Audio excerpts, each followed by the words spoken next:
wait for a couple of minutes for more people to join, and if not, we will get started. So could you let me know if I'm pronouncing your name properly? And also, can you let me know where are you joining from? Where are you today? I myself, I'm in UK. I'm Spanish, but I live in UK, and I'm at home in Bristol. I sit in UK today. Egypt. Oh, I've managed once a team in Egypt recently, and they were based in Cairo, and I was very lucky to go and visit them. It was really a nice experience. It was my first time in Egypt, and they were really nice, showing me around, and definitely have great memories of that team and working in that team and my visit to Cairo. So great to meet you today. Well, so let's get started. As you are here, let's respect your time, and thank you for joining this webinar. This webinar is about helping leaders in tech-driven organizations to reset their team in technology. And hopefully the content and what I'm going to explain to you today is going to help you see maybe different ways or different approaches you can take when leading a team in technology. And if you are here or you have shown an interest in this, it's already demonstrating to me that you care about your team and that you want to help them and yourself as part of the team to have more clarity, have better day-to-day, be more connected with what you have to achieve, generating value in ways that are healthy for you and create great success for your business. And that's a really good starting point for this conversation. The session today is going to be touch basing on practical tools. We will see later. And if you stay until the end, I'm going to share with you a gift that I have for those who are joining and staying until the end. So without more delay, let's get started. The context of this webinar is about helping leaders in technology, where they are in a tech organization that is evolving. Maybe you are growing, maybe you are having a different strategy, changing in strategy, changing, maybe bringing new processes, bringing new technologies, growing in customers, changing the organization, so how teams are organized. And that might be creating pressure for your team. And you see your team as more than people doing tasks. And you know that how your team works together and how they show up every day has an impact in what they can achieve. And might be that you are also in this point that you know that you are doing well as a team, but you're going through a new phase. I know, and you know that change is around the corner, and you want to make sure that the team is ready. You want to make sure that the challenges don't affect them negatively, and ultimately that you succeed through that new phase. And you probably have great people in your team, and you think we are great, but the way we are working right now is not sustainable, and we need to change something before it has a great impact on us. And that's what we are here to discuss today, how we go through those evolutions, changes that might have already happened or might be coming around the corner, and how to help your team to go through that challenge that is change and evolution in ways that they manage to be successful and do it in a way that is sustainable for them, in a way that, as I like to say, they want to come to work together every day because of what they can achieve together. The whole idea of today is about understanding how your team, going through a phase of change that is putting them under pressure, can go through that in a way that they are successful through that change, because you know that the way they work together shapes their well-being, their performance, and what becomes possible. And the idea is that the session today is going to be interactive. So I'm going to ask you sometimes questions in the chat, so you can answer in the chat. And at any time, if you have any comment, please be happy to share in the chat. I will leave time at the end of the session for any question you might have. And the session today is also not going to be a lecture. I'm going to be sharing with you some tools and how you can use them with your team. I'm going to be sharing with you questions that will help you reflect and make decisions about what actions you can take with your team, or what things you have to prepare for as a team to go through this evolution and these changes that are happening in your organization. A good starting point to start with this reflection and this interaction to make the session of today valuable for you is to start by connecting with what is going on for you today. Reply in the chat, what brought you here today? Why did you come today? What did you decide to attend this webinar? So I'll give you a couple of minutes to answer in the chat. To enhance your English conversation skills. Okay, Hasim. And Nora, is there anything what is specifically that brought you here today? If you want to share in the chat, that would be great.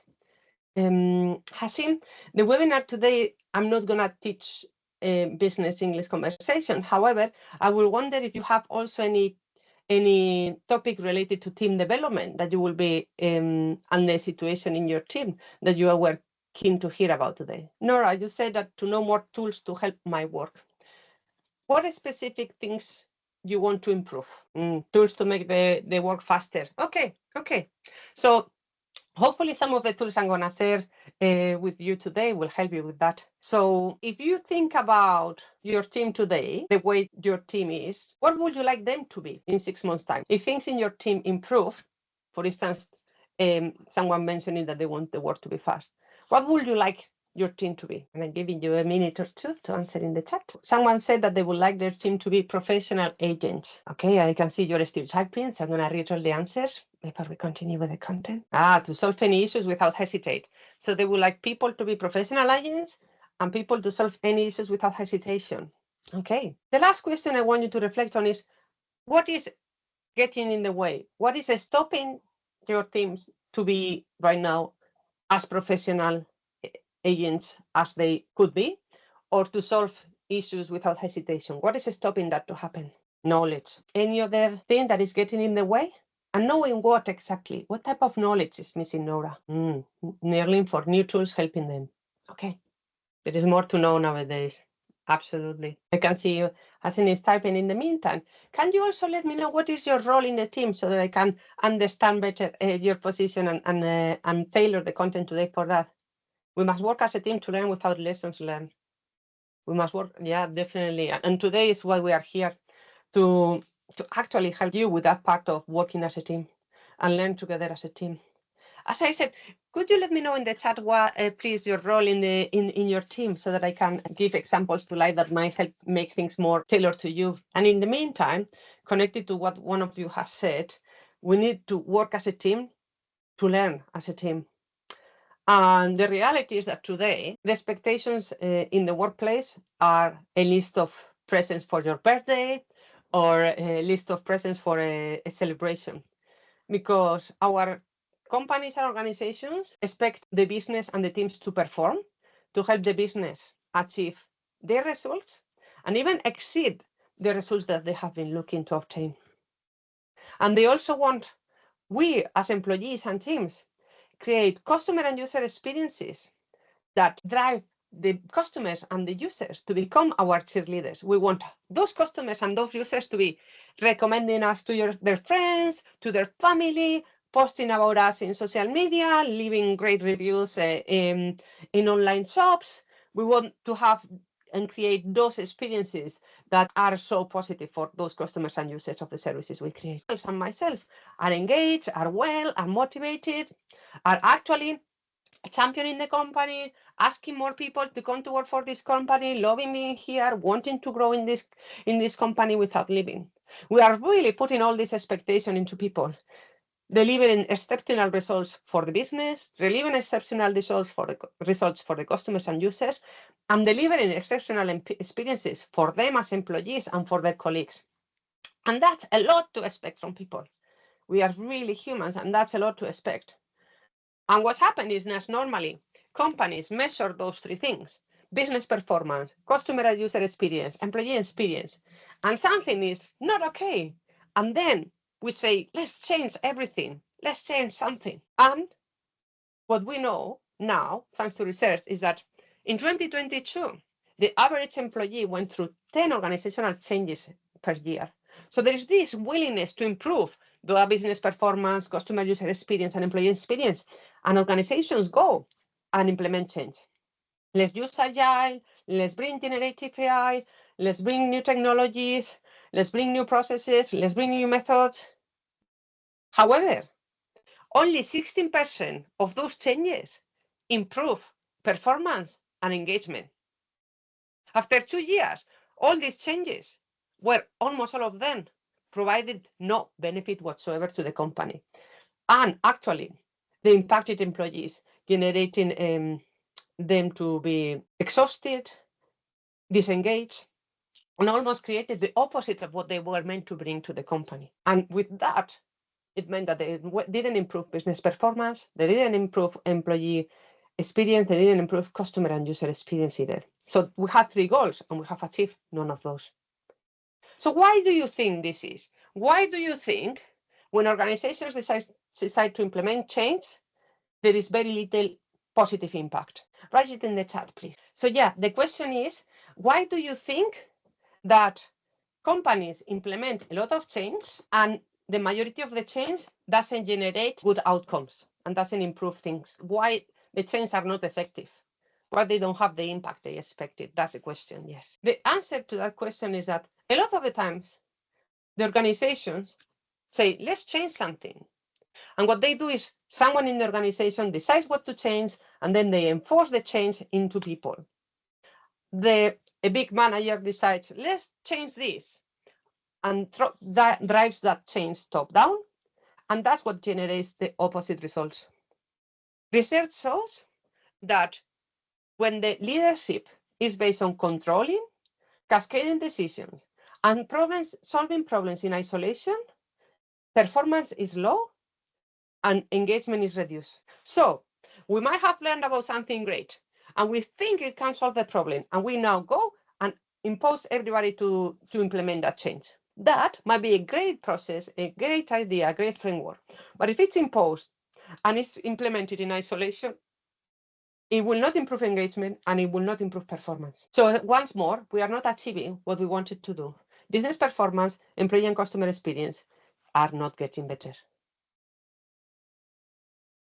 And particularly, this is very dangerous in technology.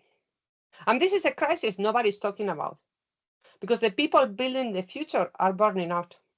People in technology, we are in a tech-driven organization, in a tech-driven society.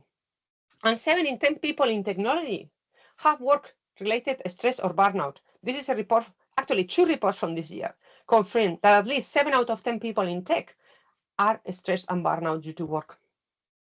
And actually, 74% of managers are considering leaving their job because of well-being. And the majority of them, 3 out of 4 managers, feel a lack of influence and resources to improve their team conditions. So people in technology, we live in a tech-driven organization. By this, I mean people working in technology, yes. So people that work in tech-driven organizations, people that work, for instance, as software developers, technology architects, can be Scrum Masters, can be product owners. So people that are basically creating technology-based products and services are burning out. People that work also in IT systems, for instance. And that is driving a problem, because the majority of services that we use nowadays are technology driven. A lot of the improvements that are happening today in every sector, banking, health, retail, car manufacturing, transport, all of this is based in technology. And if the people that are building those products and services using technology are burned out and are not feeling okay, we have a risk for society. And that's why we are here today. We are here today to see how that can change. Because a different reality is possible. When something needs to change, because we don't want our teams to be burned out, because we want our teams to be engaged, we want them to create great products and services for customers and users. And ultimately also, we want them to generate good performance for the business. We can do that and we can achieve that. Yeah, Hasim, I have put the references in the slides. They are here. And I will share the recording with you at the end so that you can check them out. Feel free to email me if you want the direct links. So if we want a different reality, we can achieve that by co-creating the change with the team. If the team is right now struggling with something, let's help the team to get out of being struggling by deciding how they get out with them. Because we know a report from Google and the Accelerated State of DevOps report, so 2 reports actually, have validated that teams that have collaborative, trusting cultures show significantly lower burnout and higher performance. So when the teams collaborate and trust each other, burnout goes down and performance increases up to 30%. And actually, some research by Meyer and Stray, well, 2 different reports, particularly focusing software development teams, discover that the performance of the team, the variance, how much a team is performing, depends up to 81% in the team having clarity of norms and collaboration. It's not about the coding languages they use, it's not about the tools they use, it's about being clear on how they work together and what is they can do and not do. Clarity of norms and collaboration. So it's not all about the technologies they use, but about how they work together and how working as a team can be productive for them and work for them in a way that doesn't stress them out, but actually lets them be very performant. And when I speak about performance and I think about business performance, a report from Atlassian report published this year indicated that at least 6 hours per week are lost for every software developer when there is poor cross-team communication and unclear direction. And when we improve that collaboration and have clear processes, these software developers are 4.6 times more likely to be productive and effective, according to a different report also by Atlassian. So we know that poor communication and unclear direction drive productivity loss. And when there is clarity and collaborative processes in place, that productivity and effectiveness raises. And actually, when we think about the impact on customer and user experience, a report by Forrester suggested that 49% of businesses believe that because of the poor internal collaboration in the business, the customer experience is negatively impacted. And another report suggested that when internal collaboration improves, customer satisfaction improves also, up to 41%. So clearly, when we are already seeing in these statistics that collaboration and clarity are key to drive better outcomes for a business. And actually, in terms of having a better employee experience, I have already shared that statistic about at least 7 people out of 10 being burned out in technology. And the Lead Dev Engineering Leadership Report of this year suggests that 21% of developers, report being, only 21% report being healthy. The rest suffer burnout. And that they believe that when collaboration improves, their morale will go up. So we are starting to see a theme here. And you are not alone if you are seeing in your team signals like people being stretched thin and constantly at capacity. Silence in meetings, less input, less challenge, less engagement. Collaboration feeling heavier, taking more effort to get things done together. Decisions taking longer or not happening at all. Friction. There is maybe you have email conversations or meetings where people start having conflict that is not healthy, that is not driving to better outcomes, that is not driving to better decisions. And actually, you might be seeing that energy in your team is dipping. People are less motivated and might be even burning out. So write in the chat, are you seeing any of these in your teams nowadays? And if you're seeing any of these, I want you to know that this is not about your team being failing. It's about signals that something needs to change. Signals that how you are working until now has been working until now, but now something has to change. This is about something that you have to pay attention to as a team and find a way to improve it, because the ways of working and the way you operate as a team right now is not helping to achieve what you have to achieve anymore in a way that is sustainable and healthy for you as a team. I see someone mentioned that they have some of these signals happening in their team. The reality is that today is about how we reset a team so that these signals disappear, and how we can use these signals as a wake-up call to make things different. Because it is not your fault, and it's not your team's fault either, the fact that you have arrived to this situation. You have probably worked very hard. You have probably learned how to do backlog refinement, use new tools, new programming languages, how to run daily sprints if you use AI, do sprint planning, do retrospectives, a lot of stuff. You have learned about how to build great production services, but you might have not learned about how to develop a team. And that's what today is about learning about how you can hold the space and reset the aspects of your team, the ways of working of your team that are not serving you anymore. Because if you don't do that, the product will continue evolving, you will add more features, new technologies will come. But if you as a team are not developing, you will not be able to keep up with all those changes that are happening. And that's what those signals are starting. What I can tell you already, and we have seen it, is that you cannot fix that by having more one-to-ones and traditional meetings, or adding more processes, or having more pressure of changing something from top down from the leaders. This thing is not going to get better going through what you have been doing until now, because you already know that that's not working. And what it works is when you reset a team as a team, when the team co-creates its own transformation. The change that has to go comes from inside. And that's when the team becomes a team that is more energized, more engaged, and comes not only to deliver features, not only to produce code, but they come because they believe in what they can create together when they work together. And they are really looking forward to come to work every day because of that. Move from productivity to being connected with something bigger and being willing to make it happen together. And teams with Reset implementing this approach, transforming from the inside out, create high value and become future ready. They are ready for the change that is happening now, but they also learn how to adapt in the future when things will move forward. Because particularly in technology, change is constant. I started working in technology 20 years ago. And what I know now is definitely that in 10 years' time, there will be new technologies, new ways of working that we don't even think about today.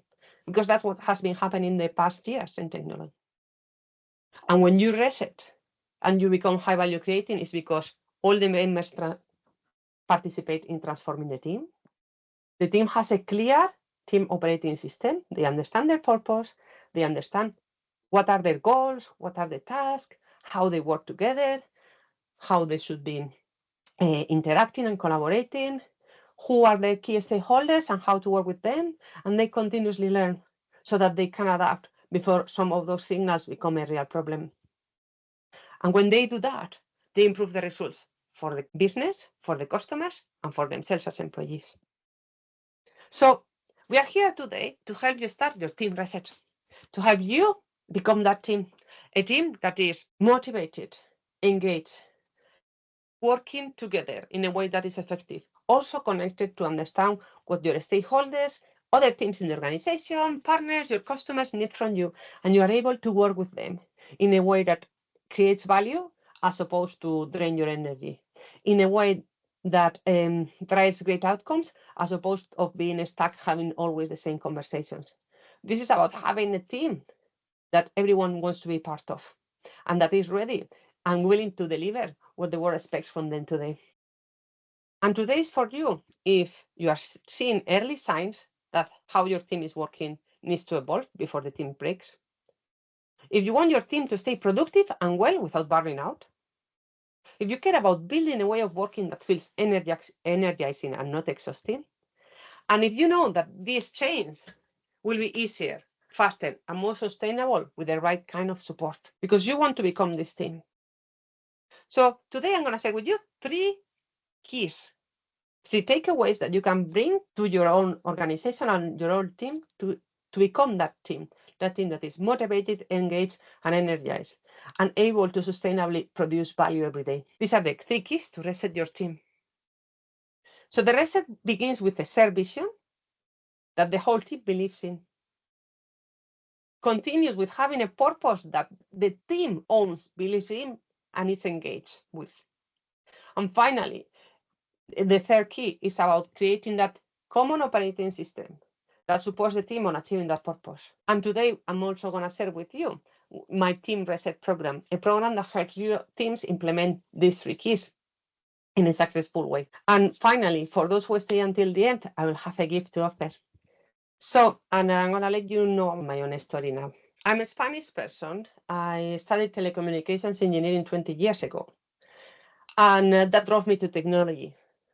But really, my reality and my career started much earlier. When I was a child, I used to always be organizing other children and myself to play games together in the street. Actually, on holidays, we built a cafe at my grandmother's garden and sold coffee to my parents and my uncles and my cousins. And we did that with the neighbors. And later on, I studied telecommunications engineering, yes. But I also was always organizing in my first job. I was an apprentice, so I was organizing other apprentices so that we were working in the same project, but in ways that each of us were owning different pieces, but we were all coordinated. Later on, I moved to several roles. I was also leading small teams. And even when I was hired just as an individual contributor, I ended up leading different activities. I finally got hired to move outside of Spain and moved to France, and I became a leader of a team that was distributed in Germany, UK, Spain, France. And I started not only leading that team, but found out that in my organization there were other teams that were doing the same as we did. And I started having a community of practice with all those engineering teams. And the customer we were waiting for liked it so much that asked for my company to officialize that as a service and start paying for that, for creating that community, for bringing the people together, engineering teams, to share knowledge, because that drove for the customer incidents to be resolved earlier, security patches and vulnerabilities and new software releases to go faster. And that was all because of how we, different teams, were coordinating and sharing knowledge. Later on, I moved to UK, where I live now, and I joined as an architect at a company. And we were 10 architects for a product, and those architects were not working together. So I started a community of sharing for those architects of that product. And the impact was so high that 3 months after I joined the company, my manager gave me a bonus and started suggesting me to apply to leadership positions. And not only him, but other pieces of my manager were encouraging me to become a manager in that organization. And that's what happened. And when I became a manager in that organization, leading not only technology, but leading also my own aspect of my teams, that's when I realized that the real part that I enjoyed more about my roles in technology had always been bringing people together, helping them work in ways that were efficient, that they were sharing knowledge, that we were gaining knowledge and becoming better, and that they were producing outcomes together. And it was incredible because at some point we have to build a team to create a solution very fast for a customer. And of all the engineering managers of my department, they chose me to lead that technical team. They chose me because of what I have demonstrated with previous teams that I have created by myself. In this time, I was said, you can lead that. You can make these people from different teams that have never come together achieve this in short time. And when I was a manager and I started leading teams, what I also realized is that I was very good at bringing people together.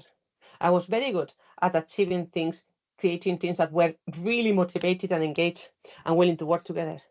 However, there was a lot of change. We were reorganizing every 6 months, new processes, adopting cloud, adopting DevOps, adopting Agile, and that drove a lot of change that was making people unhappy. Even people who were promoted were not happy, were struggling because of a pace of change and the way it was handled. And that's when I decided that I wanted to learn more about how to lead teams and people through change. And I started a master's in organizational psychology. I trained as a team coach.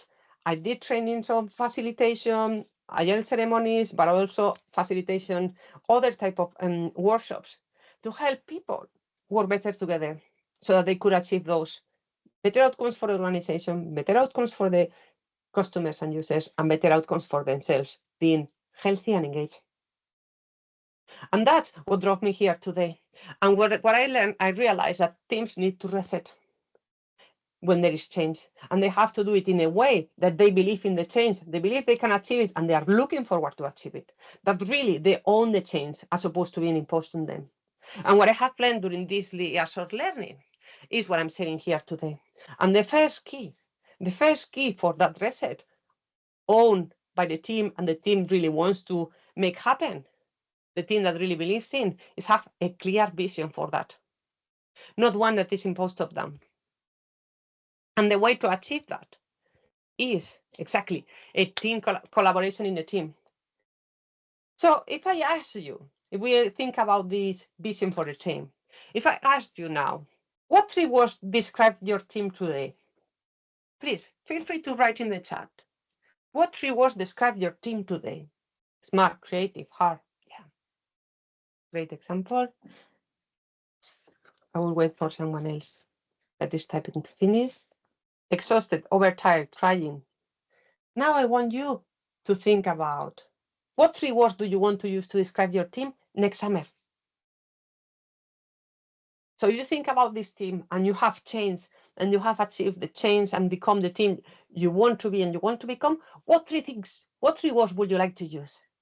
And there is no right or wrong answer to this question. More updated, knowing more tools, using technology in a good way. So you move from exhausted, overtired, and trying to more updated, knowing more tools, using technology in a good way. Being collaborative, creative, hardworking, lack of planning to better planning and clear vision and goal needed. So those are great examples of where your team is today and that you see that your team could be, and you actually want them to be in a different place by summer 2026. So now let's imagine that this is what you think, but let's imagine that we ask your manager, what will your manager answer to this question? Let's imagine you ask the newest member in your team, what will they answer to this question? And ultimately, maybe if we can ask your most important stakeholder, it might be a customer, it might be another team in the organization that is depending on your team to deliver their own outcomes. So if we ask these questions to those people, we start having a bigger picture of where the team is today and where it should be in 2026. And the idea is that you use this exercise to create a vision of the team together. Why? Because when your team goes through this exercise, people start feeling engaged with the possibility of what they have said they could be creating. No? So this summer, people start being engaged with that summer 2026. But what also happens is that people start understanding the bigger picture, how their team are experiencing, their colleagues, their friends maybe in their team are experiencing working in that team today, and the vision they have and the wishes they have for that team in 2026. And this is not about technology and tools. Some of it is also about feeling. I'm feeling exhausted. I'm feeling lost because I don't have a plan. I'm feeling creative. I'm feeling motivated. It's connecting with how we feel, because we are not robots, and we go to work and we live a life at work, and we have to connect with what that life makes us feel and want to connect with it beyond the task that we come here to do. And when you connect with that feeling of today and the feeling of what you want to live in the future, you become more committed to that, and your psychology actually starts to be more engaged, because external motivation is not enough. You have to have an internal motivation to drive that. And part of how you will feel when you achieve that is a great part of what motivates you to go to work every day, to take part, to be active, to be engaged. So the purpose of this activity, or my invitation, is to run it in a team meeting. Use 15 to 30 minutes, depending on how many people you are. And you can do it in person or online with sticky notes, or maybe using a whiteboard. And at least do it with your team. If you want to bring some stakeholders like a customer or other teams, you can do that, but at least do it with your team. And do the exercise of first asking them, which 3 words will you describe our team today? And they will write it in a post-it and it will be anonymous and you will have that collection of post-its. And that's okay. You don't have to choose any of them. All are welcome because that's how everyone sees the team today. And then we ask them, which 3 words would you want to describe the team in 6 months' time? And this is what I'm saying 6 months' time because it's a good framework to start implementing change and make it integrated in the day-to-day. It could be longer, it could be shorter period, but 6 is a good period of time. 6 months is a good period of time to implement big change. And finally, when you have all of these views, the today and the 6 months time, like for instance what we have in the chat here today, then is when we start a conversation. And this is what is very powerful. Having this conversation starts to bring that clarity from the individual to the team, how people are in the team beyond their task and their deliverables. Doing it this way, first, avoids blind spots. Because maybe one of you are a manager in tech team and you are saying that you feel like the team is creative. But maybe the team itself doesn't answer that they feel creative. And actually, they answer that they want to be creative in 6 months' time. So clearly, they have an expectation of doing something different. Maybe they say, oh, creative is, we could do even this and this and this and that to be more creative. And that's when you start identifying what are the things that could make things possible. What could bring this the change and being closer to that summer 2026. And then when you do it this way, when you implement this activity, you get a buy-in from everyone in the team. Everyone in the team feels connected to that 2026 vision because everyone has participated on it and we welcome everyone's input. And we will use those later to decide on where to take which action. I have used this technique with several teams, and today I'm going to share a real case of a technical team of 7 people I did it with. When I asked them, how do you describe your team today? They provided several words. Some of them, I have marked them in green, were in theory relatively positive. Some of them can be positive or negative, and some of them could be seen as a negative, like unbalanced, overloaded, stressed, and disorganized.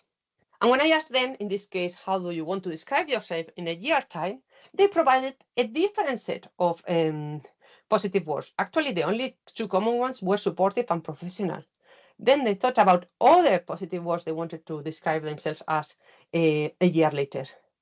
And what I said to them is, okay, we will start working on moving this arrow from the left to the right, from being this team to becoming that team. And that's what we are here today. Do you want to reset your team and achieve to be that team? And 100% the people answered yes to that. When you ask the team, what are you today and where you want to be? Do you make this transformation? Almost everybody says, yes, we want that transformation. How you achieve that? That's what coming next. But the first question is, do we want to be this team? And the answer is 100% of the cases, yes. And actually, when we have the conversation about these outcomes, it was very powerful because some people said that they were surprised and actually very sad of hearing some of them explain why they choose some words. And people stopped saying, I feel like this, I feel like that, and they started focusing on how their colleagues were feeling, and they wanted all of them. And we moved from the I to the we. We want to be better. It's not about me all the time. It's about how we as a team can all be better. Because if I feel stressed and we change, but because for me not to feel stressed, you're going to be stressed, that doesn't work for me either, because I don't want to be in a team where everyone is stressed. And when we had that conversation and those discussions happen, then is when we have that joint commitment of, yes, let's move the arrow to the right. Answer in the chat. Would you like to try this?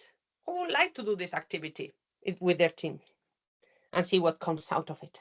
Let me know in the chat if you are willing to give it a try.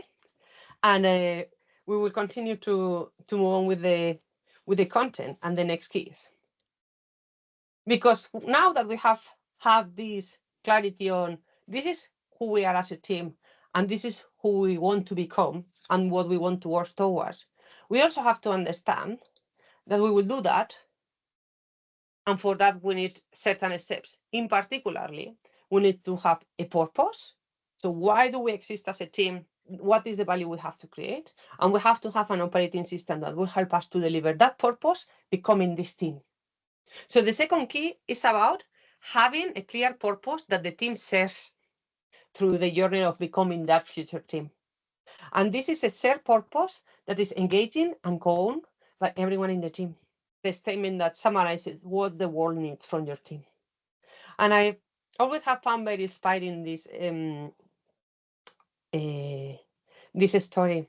In 1962, I think President Kennedy was visiting the NSA building, and back then, United States was waiting to arrive to the moon and reach to the moon, and President Kennedy walked in the building, and there was a janitor, someone cleaning the floors, and the president asked him, "Oh, what do you do here?"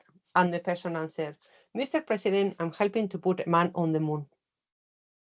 And I think this story is very powerful. This shows that this person understood that the overall goal of the organization, purpose of the organization, was to put a man on the moon. And his role, the work he was doing, was contributing to that.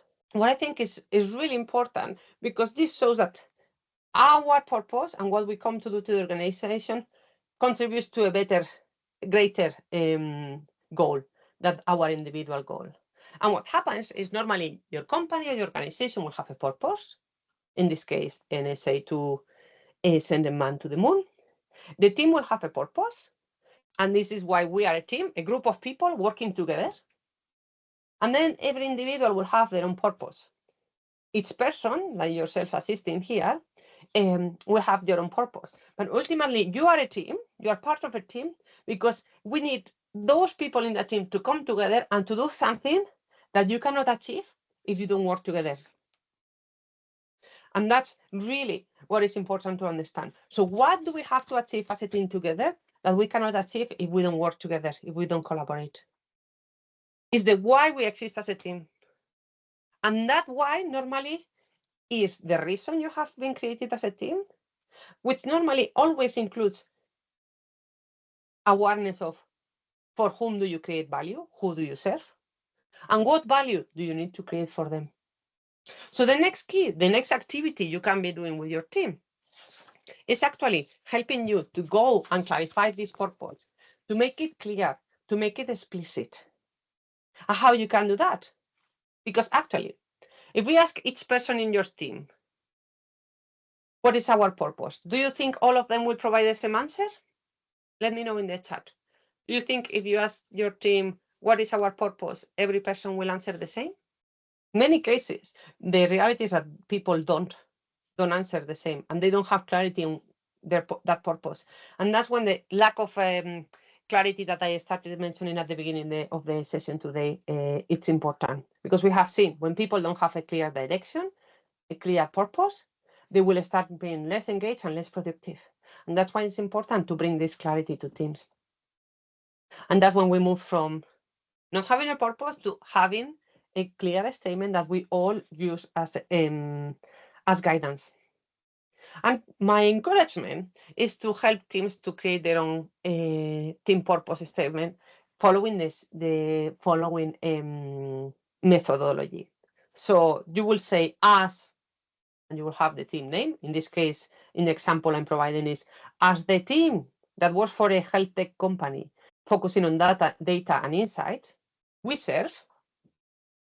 And then you say this team, my team, serves, and then it's who is directly benefiting or using what you are producing as an outcome of a team. You might serve, in this case, this data insights team in a health tech company serves clinicians, product managers, and researchers. And with what they do, with the value this team creates, they help these people make evidence-based decisions faster. So this is the work your team does, is serving these people And with the outcome your team produces, you are helping them with a capability or an outcome that they themselves will be able to create. And that will be in service of key stakeholders that depend on these other people here. So in service of the patients. So this data insights team, serving clinicians, product managers, and researchers to enable them to make evidence-based decisions faster so that patients navigating critical health decisions obtain safer and more personalized care. So you go through the 4 stages, deciding and defining who do you serve, what do you help them achieve, who are depending on these achievements and benefits from this work, and the impact that does have on them. So by going through crafting the team purpose with your team this way, everyone will understand to what they contribute as a team, who are the key stakeholders, and what is the bigger value of what they are creating for those stakeholders. So the idea is that you can facilitate, depending on the size of the team, a session that lasts between half an hour and 1 hour, either online or in person with whiteboards, pen and papers, and all your team members, a session where you complete that sentence. But what is important here is how that session is facilitated. So normally what we do is we ask each team member to answer that, to fill the gaps. We serve, to enable them to, in service of, for whom they create the benefit of. And we will tell them we have 5 minutes to complete that sentence. However, we don't wait 5 minutes. After 3 minutes, we ask one person in the team, ideally the one that normally is more quiet, to read their sentence. And they read the sentence and we write it down in a shared whiteboard or in a shared board online that everybody can read. And maybe that person has not finished the sentence, and that's okay. Because what we are going to do next is ask someone else in the team to complete that sentence or to modify it so that according to what they have thought the purpose is. And we will continue asking every person in the team to suggest how to modify the sentence. And normally what happens here is that different people will have thought about different stakeholders, have thought about different value that they have created. So some people might have thought about, for instance, when I did this exercise with a company here, the organization, one person thought that they were serving doctors, and other people were mentioning that they were serving mothers because they were doing some services for mothers in early stages. They was women that have just had children. So they were understanding that they were delivering different value for different people, and having that conversation, we were able to see it how different people were seeing the role of their team, and then we were able to decide what operating system could help create this value for all these stakeholders. Because the reality is when you will have a sentence that everybody has contributed to, you will not have a perfect sentence. You will have one that is good enough, everybody has contributed to, then you will use it, start using it. You will use it to make decisions in the day-to-day. You will use it with the stakeholders of the team. You will say, look, this is our team purpose. What do you think about it? And they might tell you, actually, you are right. That's exactly what I need from you. And that's great because that's telling you that you are on the right track. Or actually, they might tell you, no, but I don't need from you that. What I want me to enable to do is something different. And that's also great because you have found out that the expectations someone has from your team are different to what you thought.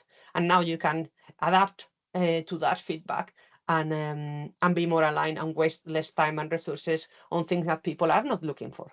The invitation is when you have those conversations, you start updating the sentence so that it's always relevant.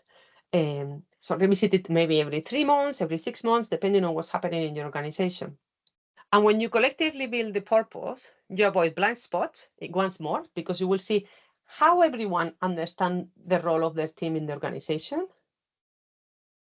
By running it in the way I have shown you, that we don't wait 5 minutes, we wait 3 minutes, and everybody builds in, as opposed to everyone providing their own sentence. You want people getting too attached to their version and creating a single one that everybody supports. And then you have a shared purpose that is something that you can all use when making decisions and when speaking about what the team is trying to achieve.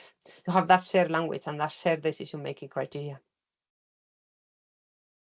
And finally, we're going to move to the third key.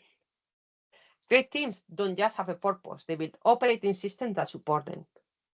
So the idea is, okay, we have a purpose, but how do we make it happen in a way that we are effective, that is sustainable, that we are not burned out, that we are generating that value in cooperation with our stakeholders, and having the right inputs at the right time.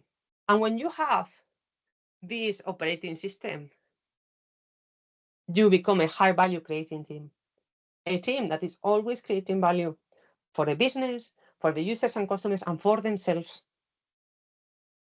And those teams have an operating system that covers 5 aspects.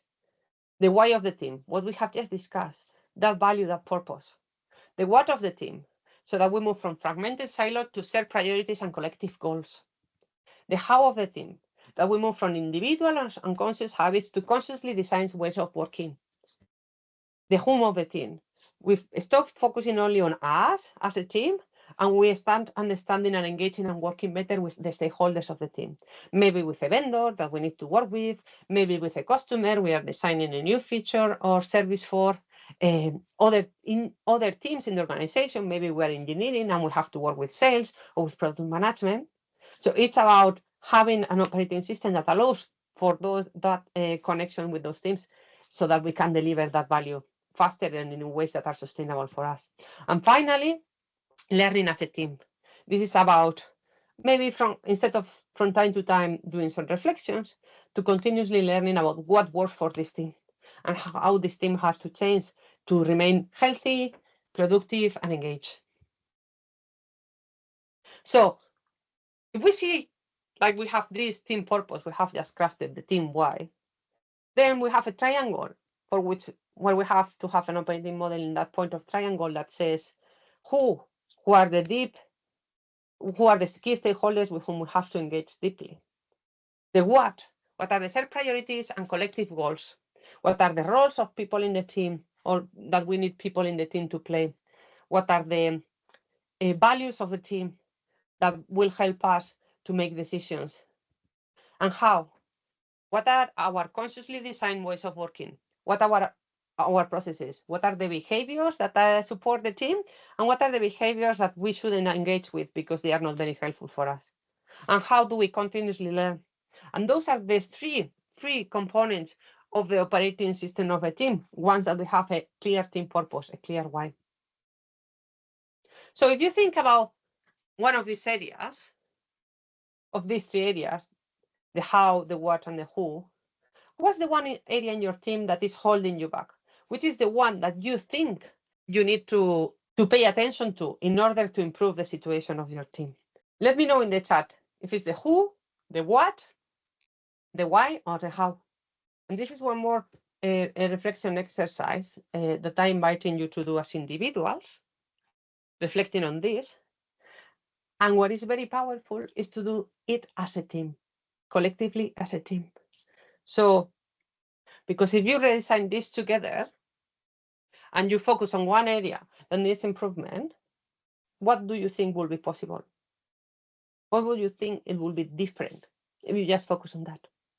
And when you have this conversation with your team, is when you are moving from having a vision of the team, where we are and where we want to be, with a clear purpose, to how we improve or what do we change in the day-to-day to make it easier to get there, to make it more sustainable, to need less effort, less hard working, and more clever working, to be able to learn those skills that we need and to gain that knowledge that we need. Effectively, to become that team that we need, what is the one thing we have to start changing? And the invitation is to facilitate this in your team. So you ask each member in your team to score each area in from 1 to 5. Where are you today? And where will you be in the next 6 months?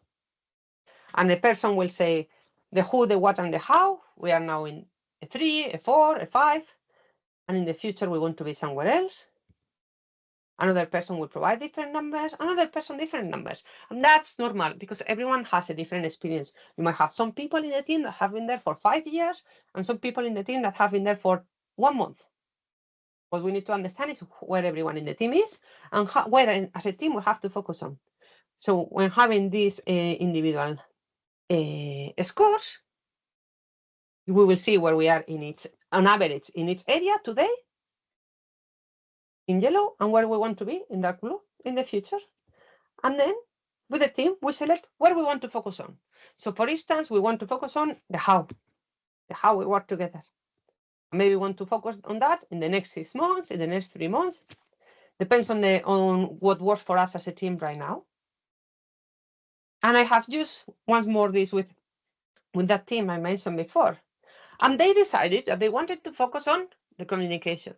And the change they decided to implement was establishing a daily 15 minutes meeting where everyone was going to share what was happening in their task, what they needed help with, and provide feedback to each other on how they were doing different pieces of work. 15 minutes. I spoke with them several weeks after they decided this, and then 3 months after they decided this. 1 month later, they have already increased self-confidence. They have stated that they were providing better customer service. Why? Because when they were providing service to customers, when they have doubts, they were at least asking once a day to their colleagues and getting feedback from their colleagues about how they could do that service. So that made them feel more confident that they were providing good responses to customers and that they were building the skills they needed to do that, that they were providing better service because they knew that they were providing the answers of the team and that the collective knowledge on the team said that that was the best way to provide that service to the customer. And that way they felt more productive. So productive that they were able to onboard 2 more customers faster than they used to be for having this session. And actually, that also drove that they were engaging better with other departments in their company. And they improved what they were communicating weekly with them so that they helped them to plan better because now they were able to discuss and know well more in advance when new customers were onboarded, what they will be the special cases and needs of those customers. And this was changed by going through this whole process and in the end deciding that as a team, many things could have improved, but their focus was to do this one thing. Not doing 20 changes and not changes that were enforced by the management team. Because actually, I was brought in to support because the management team was having ideas, but the team was not implementing them because they were not fully aligned with that those ideas were the right thing for them. So going through all this process, then deciding to just have a 15 minutes meeting every day, brought all these improvements in just 1 month. And 3 months later, they were still reporting that. So they moved from being this team that was hardworking, but stressed, productive, but overwhelmed, to be moving the arrow to the right, providing better customer service, providing better outcomes for the organization, and providing better outcomes for themselves because they felt more confident, they provide better customer service, and they were more productive.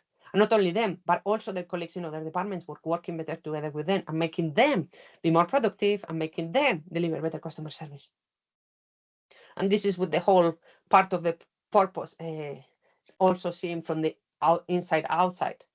Who are we helping with which value are we creating? Who do we have to work with to make it happen? It's making actually a reality in this example. So who would like to achieve something like this? Write in the chat. Who would like to achieve this type of transformation in your team?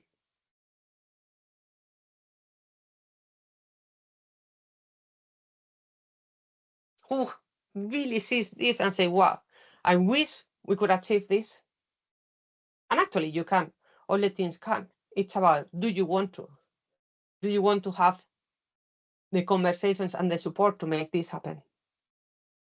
Because for me, this was eye-opening in the sense that they didn't implement big changes.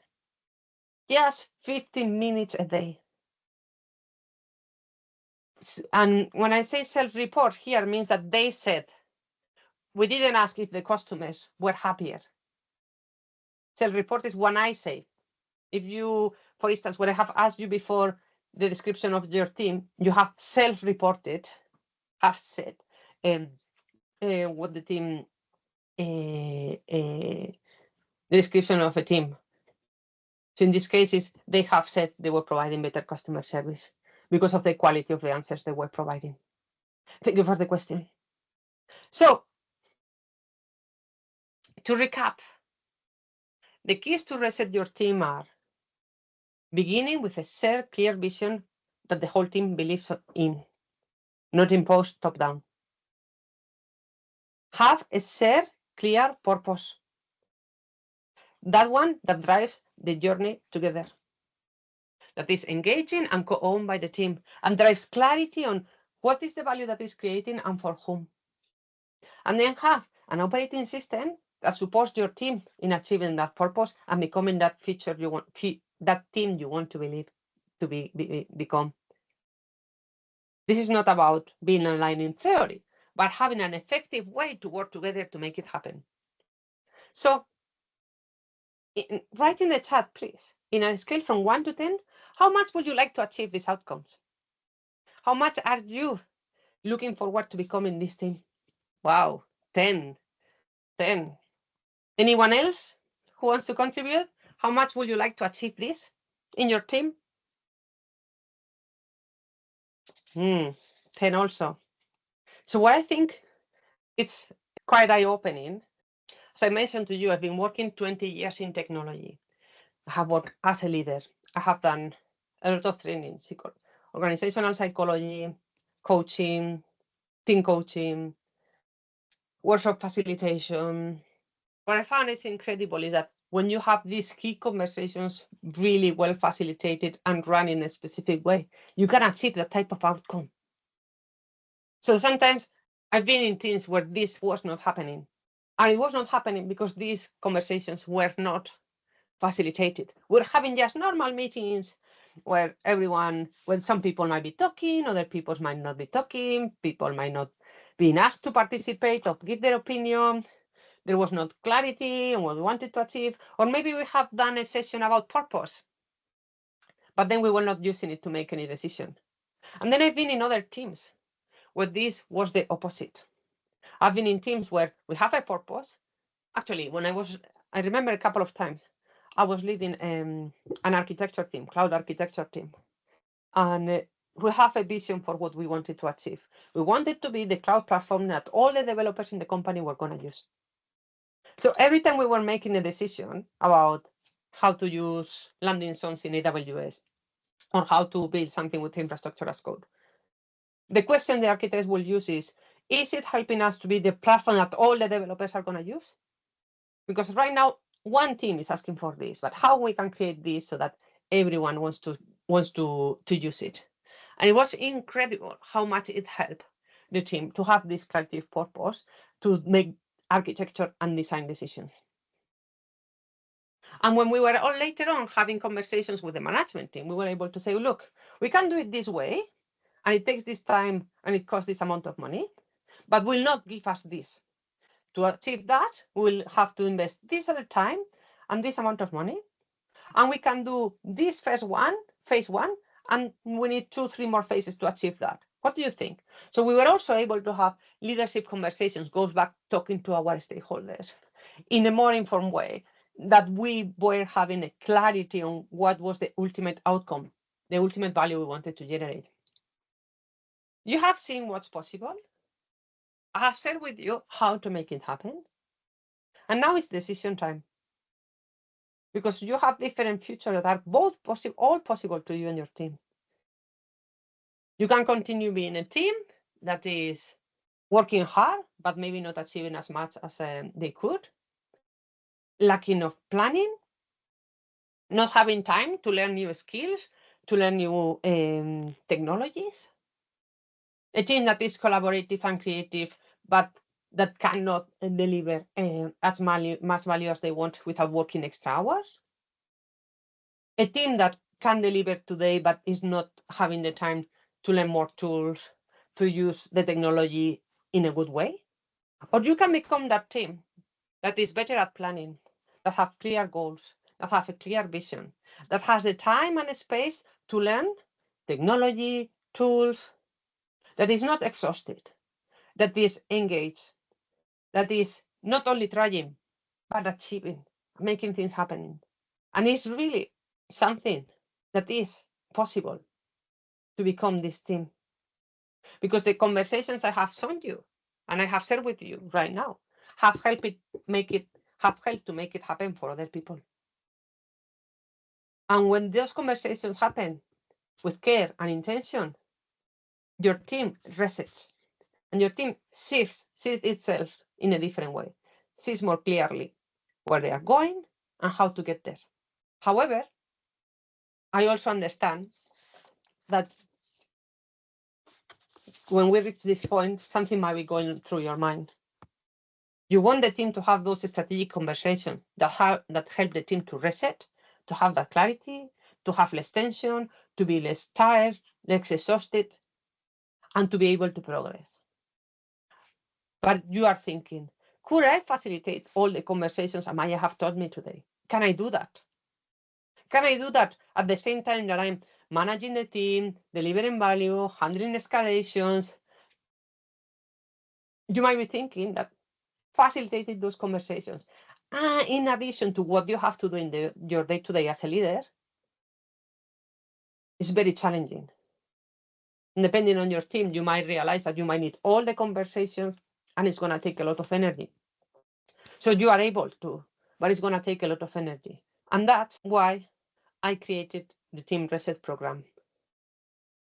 So my question to you, please answer in the chat. Would you like to explore how that reset could happen in your team with my support? If you're interested in me explaining how I can support your team, please let me know in the chat. Yes, Amaya, tell us more. If not, we will move on to the end of the session and I'll let you go. But this is a unique opportunity for you to get to learn how someone like myself with those 20 years of experience could be helping a team like yours. I see some people are typing, sure. Okay, so I'm gonna share with you how I support teams that are going through these challenges of going through change, feeling stress, feeling overwhelmed, needing to learn new tools, needing to learn to deliver new objectives, going through new organizations, and how to help them reset from the inside. And for that, I created the Team Reset program. And this program is about helping your team become that team that is energized, committed, willing to come to work every day because of what they can achieve together. A team that doesn't require you to be putting a lot of effort, working extra hours every day, not you as a leader, but not your team members either. A team that actually takes advantage of all the energy in your team, all the willingness to learn, all the curiosity, all the existing knowledge, all your ideas, and make it work on the benefit of your team and also on the benefit of your stakeholders, your customers, your colleagues, your partners, vendors you work with. Because it is not that your team doesn't have that talent. You are probably very talented. And it's not that the team doesn't work hard. You have already told me that your team works hard. It's not about working hard. Because you could work 24 hours a day. There is still more that can be done. There is still more features, more products, more technologies. Working more doesn't give you better outcomes. And that's why you need to do something different and leverage those skills and that talent in your team in a way that is healthy, but also generating value and benefits for the organization, for your customers and users, and for yourself as a team. So the Team Reset program is a program by which I partner with you as a team and I help you in these reset activities.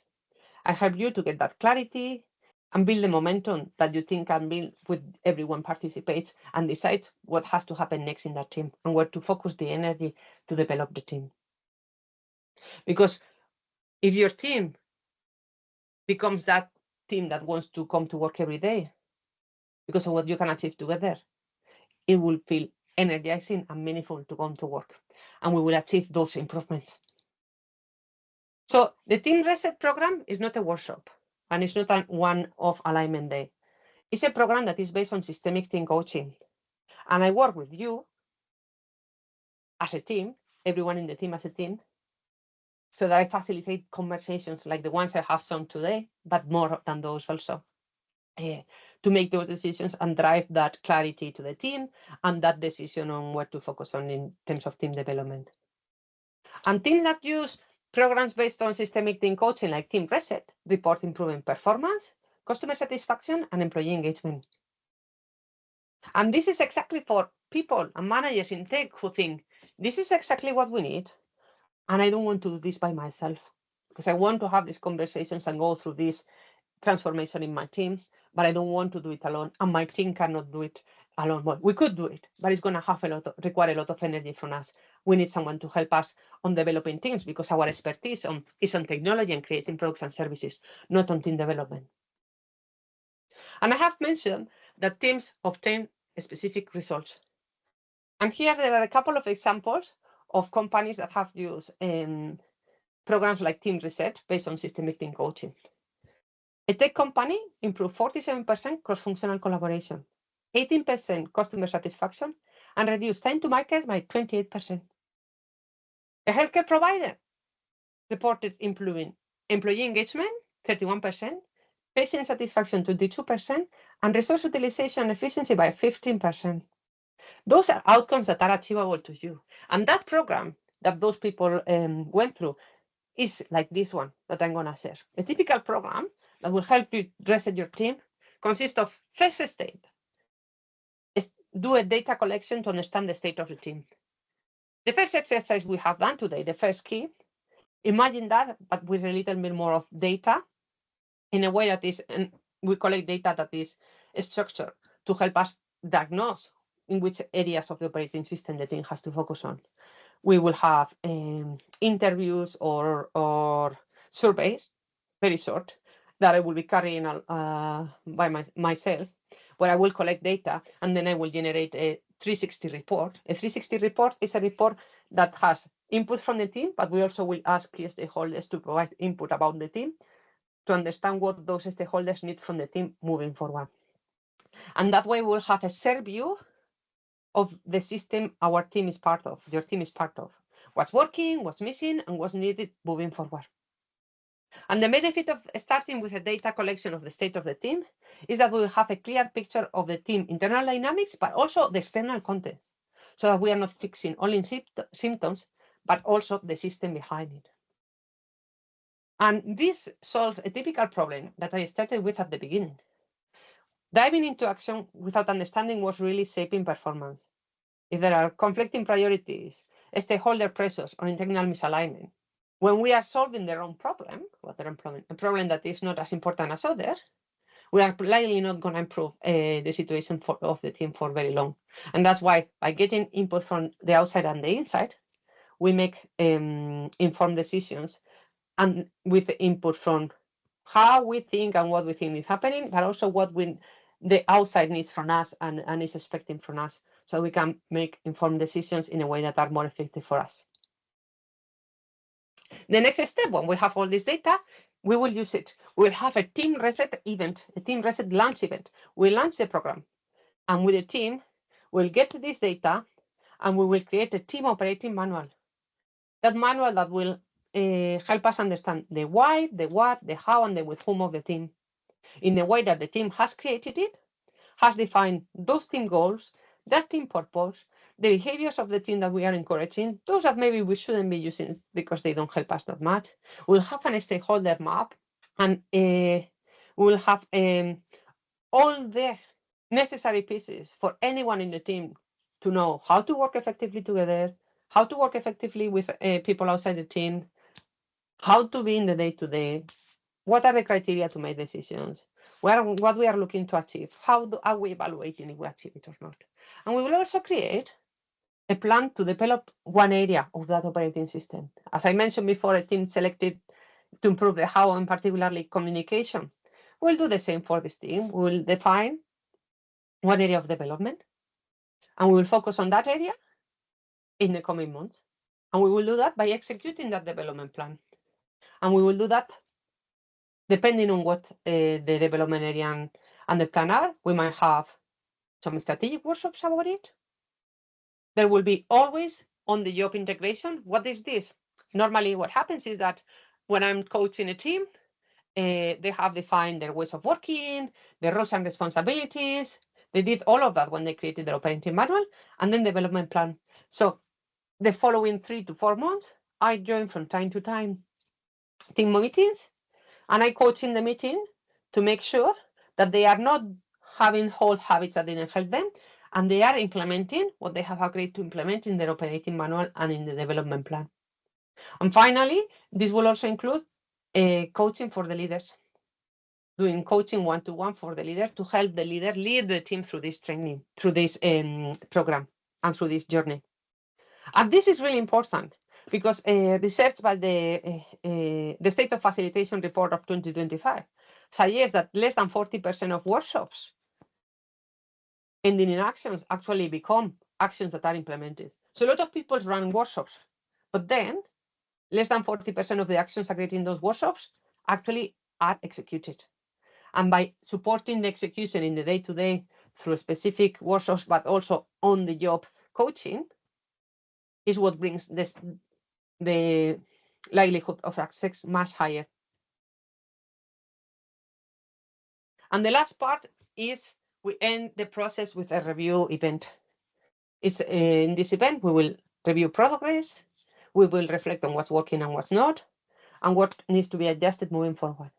And also, we will actually support the team on continue the development without the help of the coaches or the coach, because they have gained the skills to make these decisions and these adjustments by themselves during these months.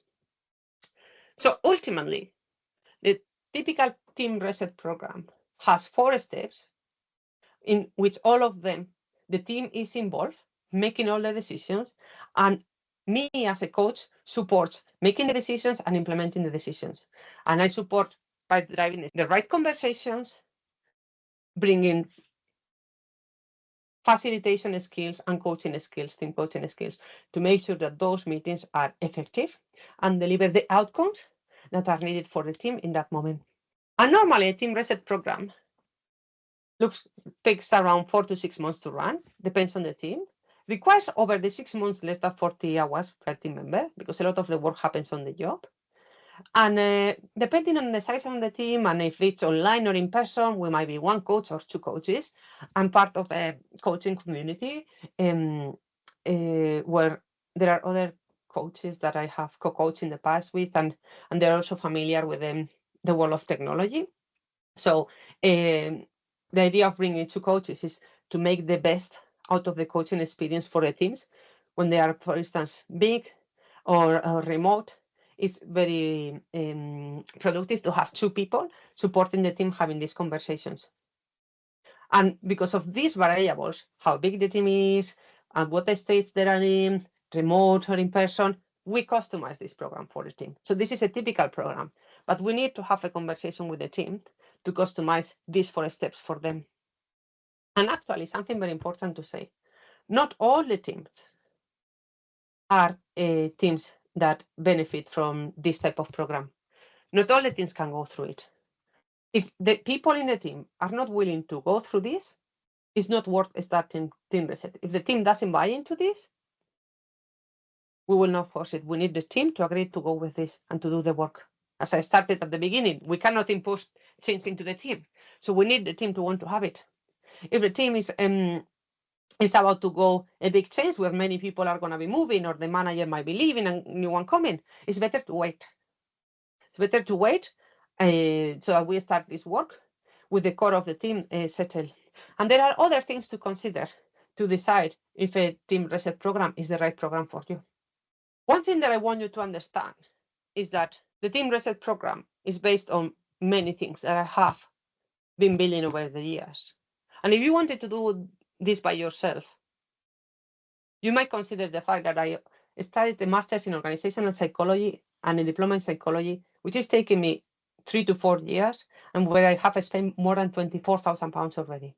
And actually, I have also done coaching training. Over 7 years since I have started my coaching training and my coaching skill building, where I have spent more than £5,000 in certifications, in membership of coaching bodies, in supervision, to have supervision of my work, to have someone that is helping me grow and deliver quality in the coaching that I do. And I also have learned facilitation techniques and methodologies, not only facilitation of agile ceremonies, but also facilitation of mediation in conflict conversations, innovation workshops, problem framing. And I have spent already more than £7,000 in all these trainings. And you can see the cost here. I'm totally open with this. The cost of you building the skills can be up to 18 years of a lifetime, spending more than £37,000. And yet, what I also bring is the fact that I have been a leader in technology for 20 years. 20 years leading teams in technology. My teams have been, I said at the beginning of the call, I have led teams in Egypt, in India, in Romania, Portugal, Spain, UK, France, people in Germany. I understand local teams, I understand global teams. I've also done team coaching and facilitation with other teams. I also have coach and mentoring one-to-one, leaders, engineers, architects, product owners, product managers. So if you wanted to do all of this yourself, this is what it will cost you. If you would like to do this training by yourself, you have to invest these years and gain this experience. But the alternative that you have today is partnering with me so that I become the partner of your team in your team transformation. So if you want to move the arrow to the right as a team, moving from being this team to being that team, I invite you to book a free exploration call. You can book it using this QR code or the link here. I will also put it in the chat. There is no compromise. What we do in this call is actually discuss more in detail your case and see if Team Reset is the right thing for you right now, or if you need something different. And normally, I don't run more than 3 team programs at a time because it requires a lot of time. All that work that I have done in the program, going through the data, preparing the sessions, coaching one-to-one, it requires a lot of effort. And that's why I only work with 3 teams at a time, so that every team has enough attention and I'm there to support them with quality. So my invitation is for you to book the call and without any compromise, let me know and let's explore how we can help your team move the arrow to the right and be generating more results for your business, for your customers and users, and ultimately for your own employees and yourself as a team to be in a better place. I'm asking you to book the session. And you might be thinking, Amaya, we don't have the time for this. But my invitation to you is to think, well, if you don't make the time to reset, you're going to be spending that time on something that is not working. Because if you are here today, it's because something is not working, or you think that something could work better than it is. If you don't make the time to reset, you will keep spending the time on what's not working.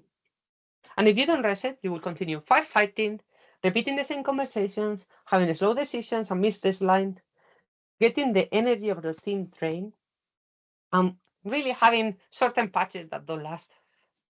But if you reset, then is when you have clear priorities and focus, align goals and roles, faster and cleaner execution, having a team that is motivated and owning what is happening in the team, and a system that sustains high performance, that sustains creating high value for yourselves as a team, for your users and customers, and for the organization. So really, you are already spending time and energy. The question is, Are you moving forward in the right direction, or are you spending it in things that are not working? And that's why my invitation is book the call and let's discuss how to make this reset happen for your team in a way that is not hard and in a way that is exactly that reset that brings new energy, new values, and that clarity and collaboration that we mentioned at the beginning drive performance and engagement. And you might say, it's probably better if we handle this internally. I have shared with you the tools today. You have seen what is possible. And actually, probably you can, because it's not about ability. You are here. You have achieved a lot already in your career. And actually, you are here because you also have a vision and ambition to do more. So this is not about being able as a team. It's about the opportunity.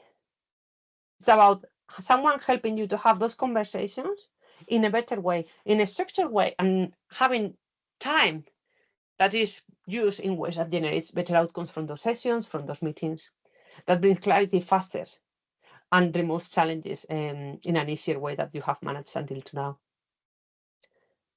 And you might be thinking, I'm not sure how my team will respond. Will they be open? Will they engage? What if they are resistant? And I've been there. This year I coached 2 teams. The managers wanted to go through this program, but the team was not very convinced. As I said, the team has to be willing to go through this. We have a session with the team where I demonstrated to them. We did one coaching session with the team. Say, look, let's go through this. Actually, using the first exercise I have shared with you today, and a little more other activities. Say, well, this is what I will help you achieve. Do you want to go through the full program, or we leave it here?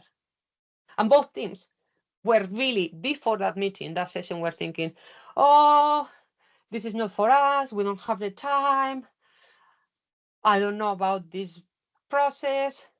Both teams in that call became convinced. Nobody had more questions, more doubts, and they were really willing to go through it.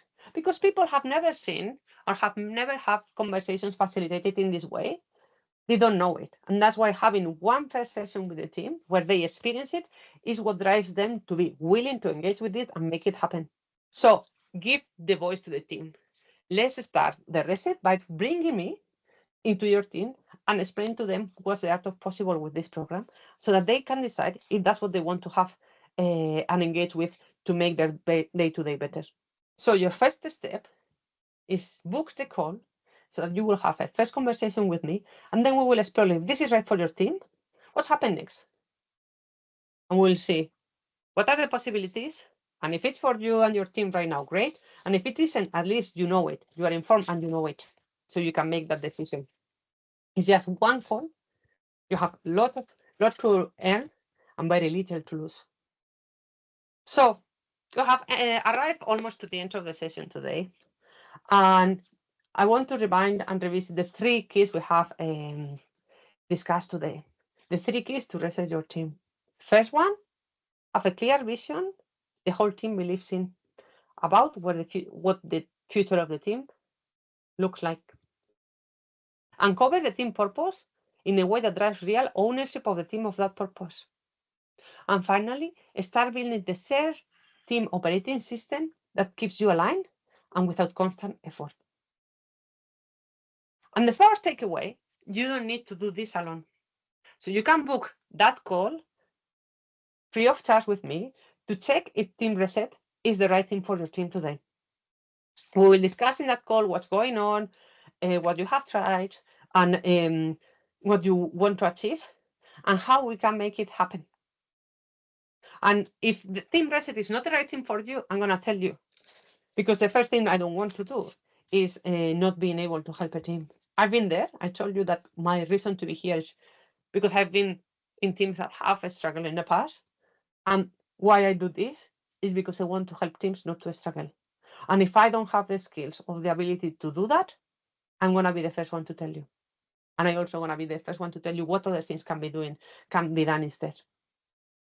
So use the link in the chat to book this session. And let's start analyzing what could be different moving forward in your team in terms of what can be researched and if it can be with this program or something else. So,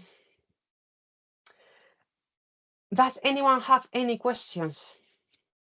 If you have any questions about the topics we have just discussed in the session, you can email me or you can book the calls that we have suggested and we can discuss those questions in those calls. With this in mind, my invitation is for you to think that this is decision time. What team do you want to become?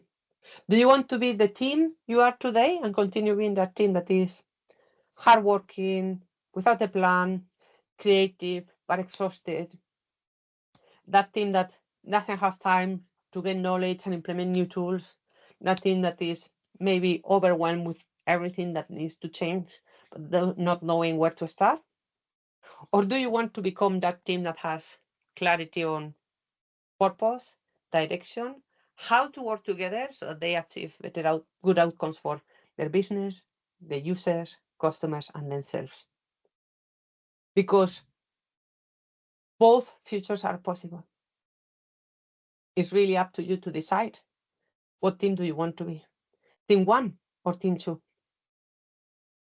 It's really up to you to make that decision today. So what team do you want to become? Team 1 or team 2? Put it in the chat. And additionally, if you have clarity that you want to become team 2, as Hasim has done, the last question for you today is then, what action are you going to take? What action are you going to take to become that team?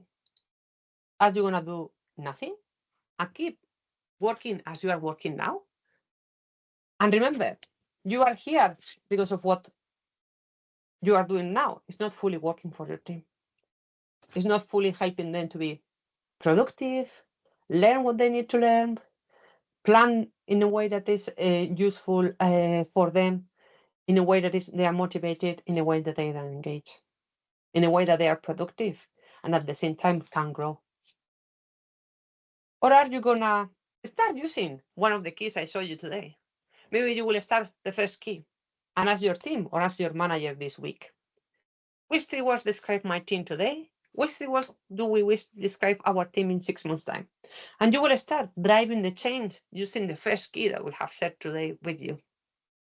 And that's already taking action, because the fact that you show up willing to have that conversation is already signaling to your team that there is an appetite for change that is co-created. And it's already signaling to your team and opening to your team to understand each other and understand the ambitions and actually set that vision of the future team you want to become in everybody's radar. And finally, not only you might go and use the key 1 today, but you might also book a call to explore if Team Reset is for your team. Which action are you going to take? Answer in the chat. What are you going to do after this session today? A, B, or C? And all of them are right. All of them are right.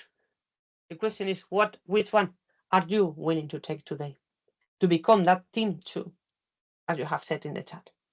Oh, after this session, I will get C. Oh, great to hear. Great to hear. So don't hesitate. Use the link in the chat.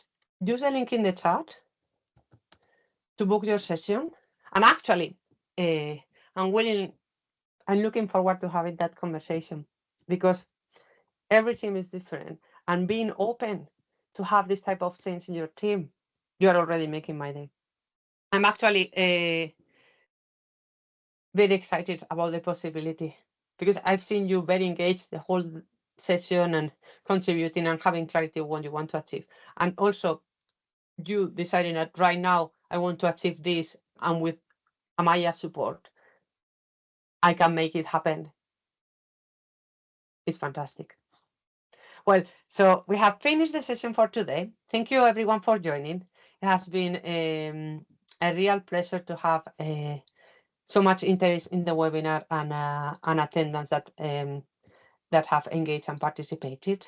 I'll share the recording of the session by email and some of the links. Please don't hesitate to book the call. I will host calls only until the next 2 weeks. And after that, I will close the capacity for Team Reset this year. So really, thank you very much for being here, and looking forward to seeing you in a one-to-one call to help you reset your team. Take care, and thank you everyone for joining. Thank you.